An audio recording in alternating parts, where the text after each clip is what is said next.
Преблага казна изрекол судијата Елведин Ферати за возачот која пригази 22 годишната Теодора Ристовска.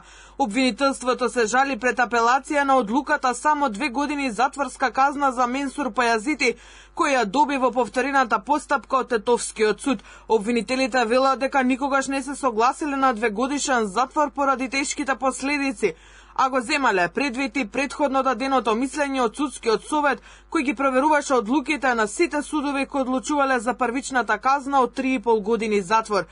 Покрај Тетовскиот суд, гостиварска апелација и Врховниот суд.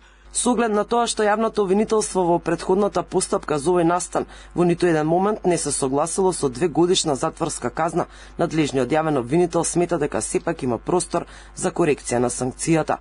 Дополнително и семејството на жртвата која е во оваа фаза од постапката нема право на жалба.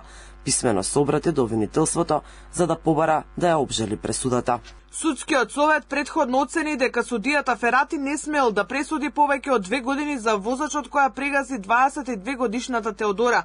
Тој постапувал согласно одлуките кои претходно ги донале гостиварска апелација и Врховниот суд и не смел да ја зголеми казната на штета на Менсур Пајазити во однос на квалификацијата на делото и на кривичната санкција. Според образложението на судскиот совет, работите би биле поинакви ако на првостепената пресуда, кога возачот Менсур Пајазити беше осуден на 3 години и 6 месеци, се жалело и обвинителството. Тогаш при повторување на постапката судијата ќе можел да одреди и повисока казна.